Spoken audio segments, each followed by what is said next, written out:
Hey, Self Mastery, how's everybody doing today? This is the interview that everybody's been waiting for. I know it's taken a while, like 5 days from when I first promoted it. I know a lot of I know a lot of you were trying to guess on who it is. Some of you guys said it was Jimmy, some of you guys said it was Jason, Jesus even. But anyway, this guy has not missed a day of his non-negotiables. I have not seen him do any burpees. Um, but he's been holding himself accountable, and that's why he hasn't been doing these burpees that we all dread doing. I know I dread them, and I know a lot of you guys dread them as well. But man, this guy, he's just so consistent in what he does. So persistent through the challenges. And we will get into those challenges and how he's been able to overcome those challenges and stay this consistent as he's been. So, Chris McNall, how have you been, man?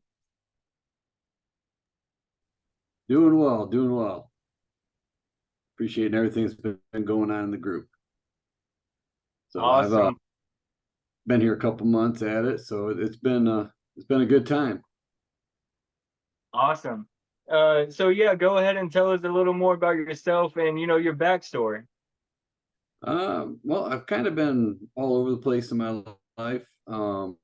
Started out in the grocery business, worked my way up either into law enforcement, machining, sales, just all sorts of different things because for one, I just really didn't know, where I was meant to be in life. And I'd always had that entrepreneurial spirit since I was young. And I think that was part of the problem was the fact that I was trying to do something everybody else wanted instead of doing what I wanted. So I've worked more towards that. Got a wife, three kids, and just grew up in a small town in Michigan, about 9,000 people. Ended up moving to Chesapeake, Virginia, which is about 250,000. So a little bit of a different change there. So it's been very interesting time. And during that time, I studied personal development since, way back in the 80s. I started out with Tony Robbins, went through all sorts of different people, Jim Rohn, Bob Proctor, Les Brown, Eric Thomas, just all these different people.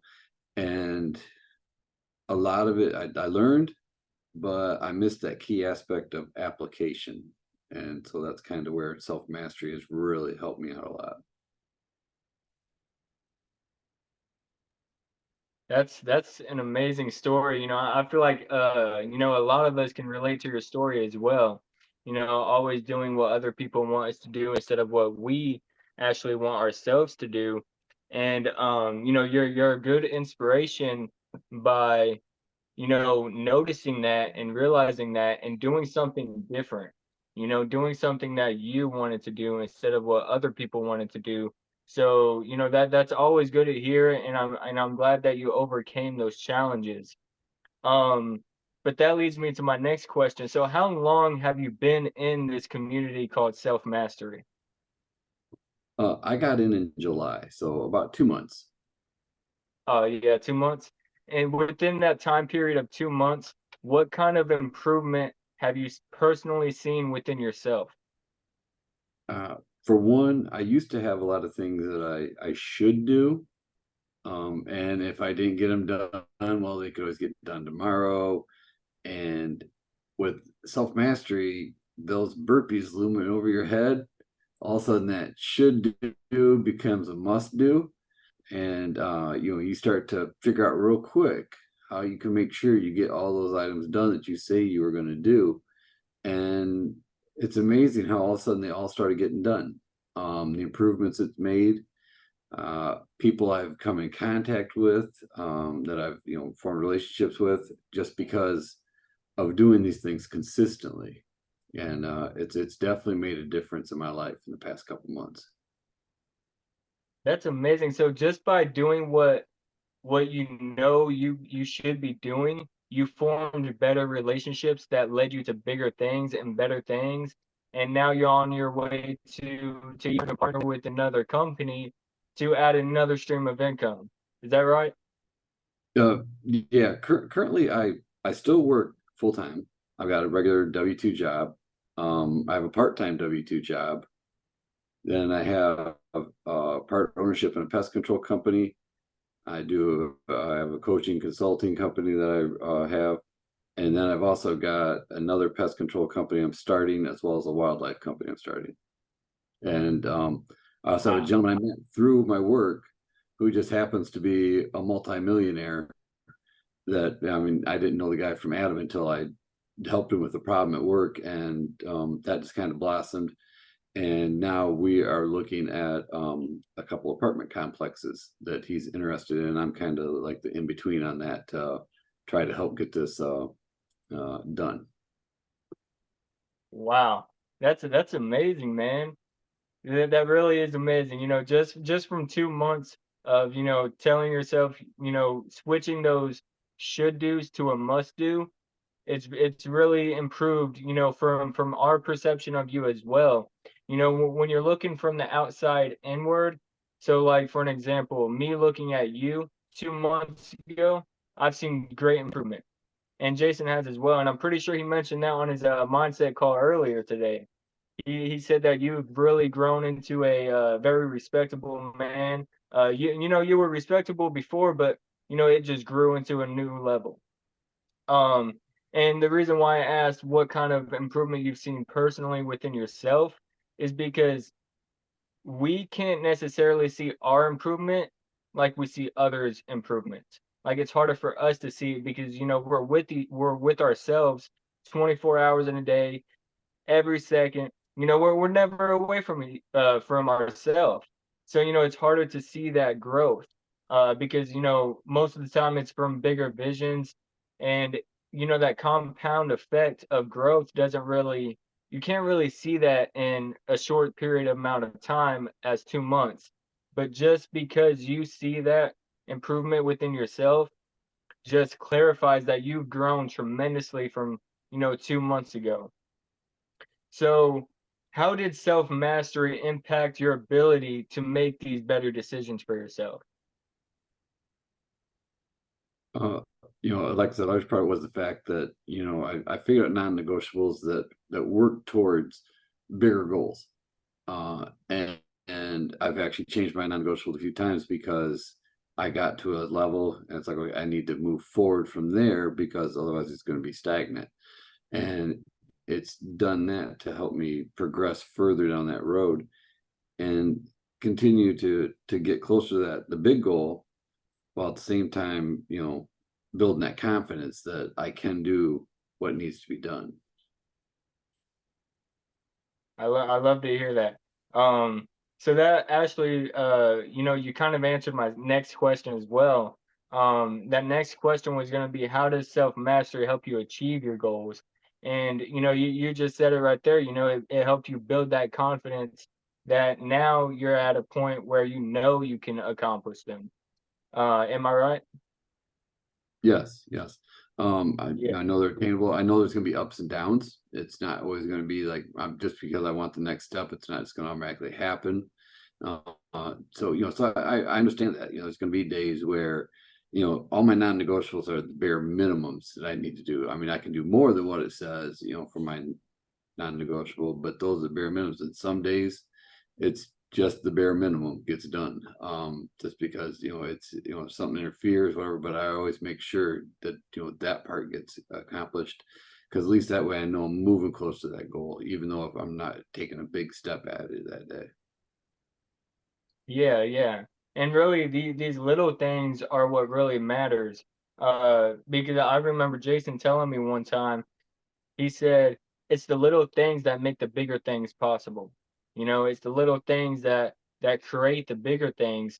So, you just taking this inch every single day, that's going over time, it's going to turn out to be a whole mile. That's a huge leap from where you were when you first started. Um, so you answered that question phenomenally. And that kind of bleeds into the next question. What do you like best about this community? Um, Unlike most things you find on the internet, this has positivity to it. Uh, I love that everybody's rooting for each other. It's not a competition about, oh, who can do this or who can do that. It's everybody wants to see everybody win. And if they do miss on a non-negotiable and it requires the burpees, people are still celebrating the burpees. The fact that, yeah, you stuck to it, you did what you said you were going to do. And that's really what the whole thing is doing what you say you're going to do. And if you didn't, you're still going to do what you said you do, and that's do the burpees. So it's just that positivity. Everybody's cheering each other on. As I say, a rising tide, lifts all ships. If we can all get better, what could that amount to? And that's how I look at it. Is I just want to make sure that I'm doing my part for myself, but also that I'm cheering others on and, giving them encouragement if they start to feel down, that's why I think we're all here, is to make each other better. Yes, absolutely. One thing you said to me that stood out was you said when the tide rises, all the boats rise. And that is 100% true. We are here to help each other grow. And when you win, the tide goes up. Now it's inspiring somebody else to win, and now they're going to keep on moving forward as well. And now all of a sudden we're all at a new level.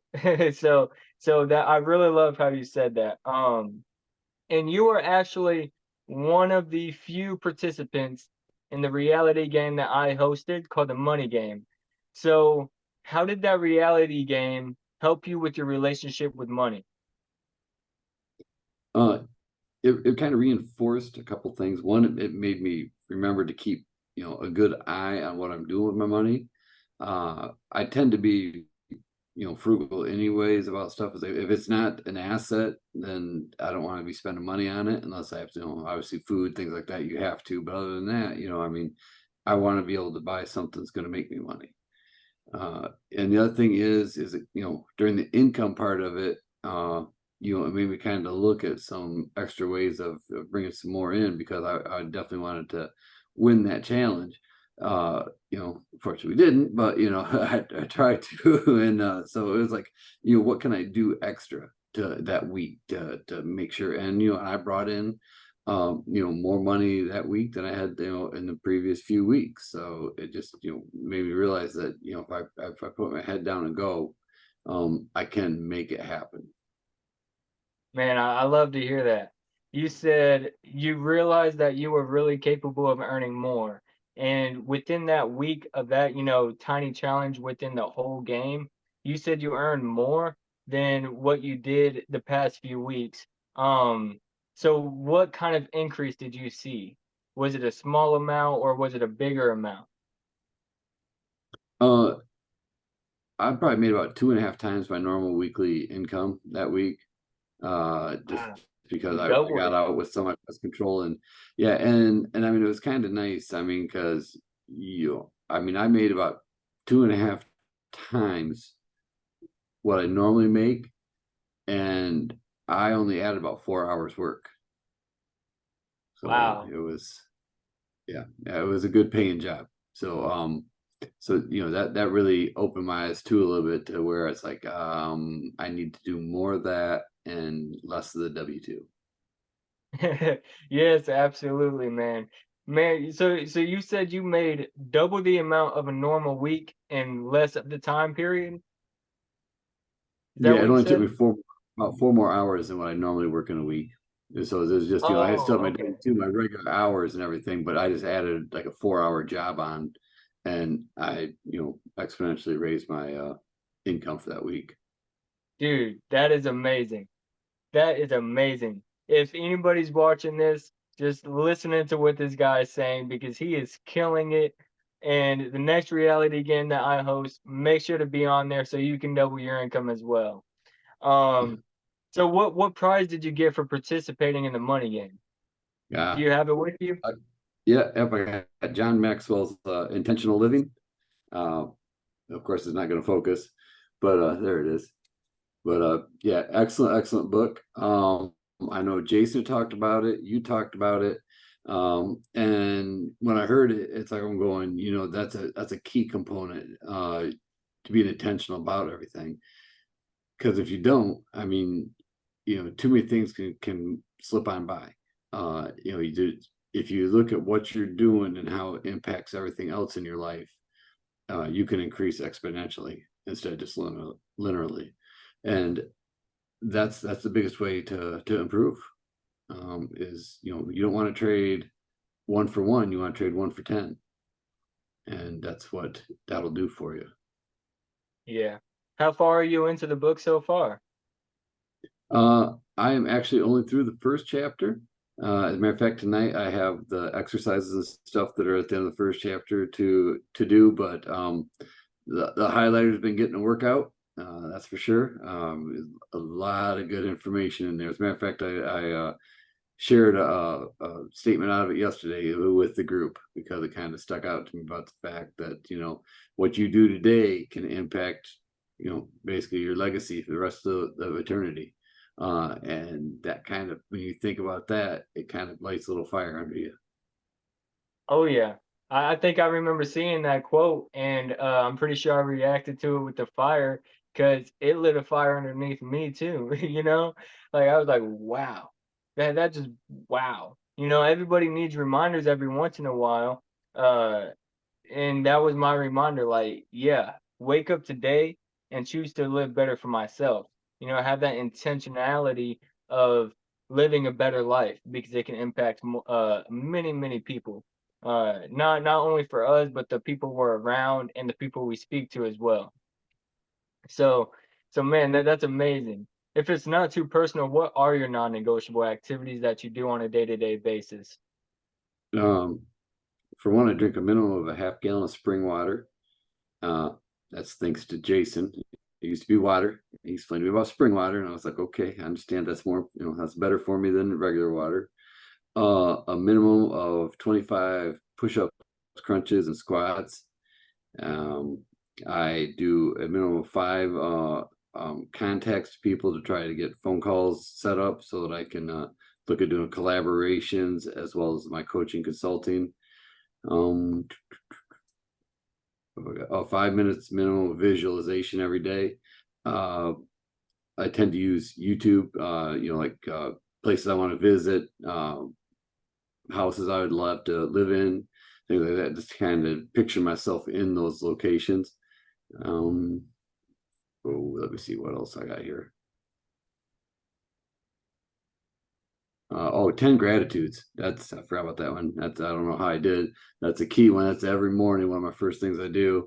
And I post on social media on a minimum of 3 apps each day. Yeah, man, that's amazing.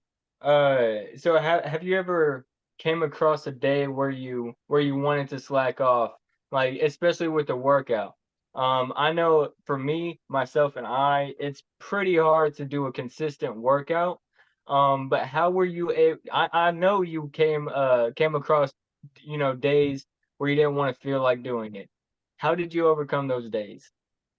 Uh, well, I mean, because I used to try to do 6 days a week. Just, and I kind of did a couple different workouts, but nothing like, not like anything in depth. I just was just more or less to warm me up for the day. And I realized, well, I got to do it 7 days a week. It's kind of like, oh, I realized I kind of enjoyed that slack day, but that's what it was. I was slacking. I would also not get up as early as I normally did. So that was a challenge at first. To be honest with you, I have a motivation app, and I will just get up and put an earbud in and start listening to somebody telling me that, I can't slack, I can't stop, I got to push. And it's like, okay, I mean, and sometimes it's, hey, just one more rep, do one more. Okay, then do one more. And next thing you know, you're at, 10, 12, and you're like, well, I'm halfway there. So I might as well finish it out. And, and then a lot of times when I get like that too, a gentleman I like by the name of David Goggins. I don't know if you're familiar with him, but he, he's the epitome of that. It's like, okay, I've gotten to 20. It's like, well, 25 is my minimum. That's just me just barely cutting, the lower end of the spectrum. So I better push it further. And next thing I know, I'm pushing further and happy to be doing the workout. So it's just different things like that. The other parts, there have been some nights when I, got like, one item still to go, and it's kind of like, oh, I just soon not have to do this, but it's like, all right, just let's get it done. And because I sit there and look at it, it's like, okay, I'll watch somebody's burpees. It's like, yeah, they're doing burpees. I don't feel like doing that, so yeah, I'll do that last non, get it out of the way. So yeah, that's how I tend to Yeah. get through it. Yeah, so the burpees really motivate you. Just because you don't want to do the burpees, it really motivates you to, just knock that one last thing out. Yep, yep. And then the reality of it is that nobody should look at the burpees as a punishment. Um, they should look at it as, I didn't do this, but I'm doing the burpees to pay for it, but it's helping you in the same respect. Because for one, it's better physical shape. There's nothing wrong with being in better shape.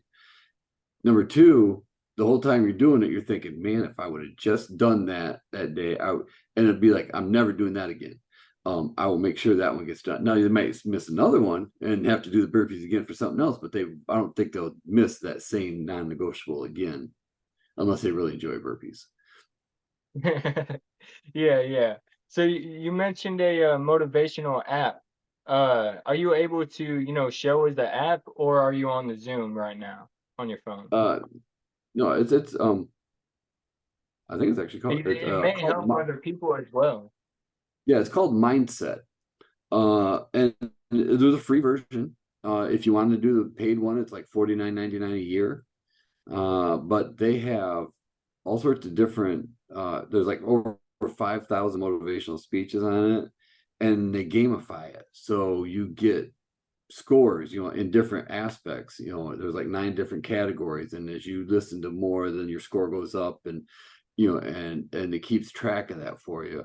You can pick certain speakers you want, certain types of motivational speaker. If you're the type that needs the guy that's all hopped up on testosterone and yelling at you and stuff, you can pick that. Or if you just want the person that's talking a normal conversation, you can pick that.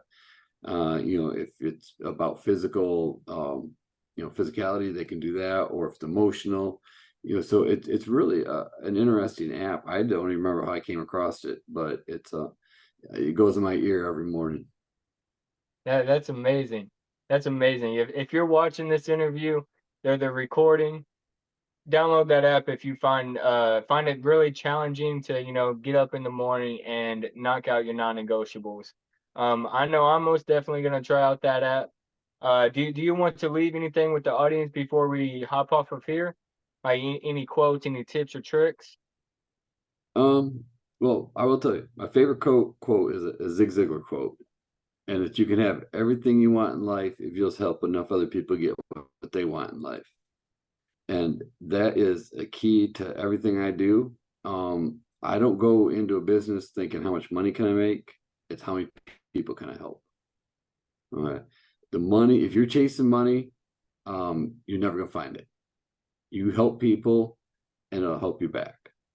The other thing I will tell people too is everybody has a to-do list. Okay. Everybody should have a not to-do list also. That was one thing that really impacted me and really helped me out a lot when I first heard of it. I heard of it through a gentleman by the name of Dean Graziosi. If you ever heard of him, he works with Tony Robbins a lot. So, if anybody's in that area, they would know him.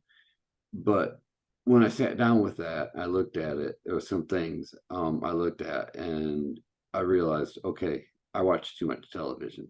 I need to not do that. I'm down to the point now where I watch about 2 hours a week. And I justify myself on that one because I say, why am I watching somebody else live their dream and bypassing me living mine? So I can skip out on that. I just do it just so I spend some time with the wife. Because she enjoys watching TV. So I'm like, that's fine. If you do that, I'll sit down a couple times a week and watch it. So just hold yourself accountable.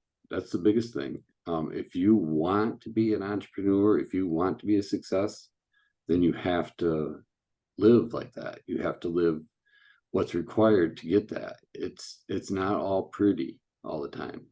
There's a lot of grind to it. There's a lot of reward to it.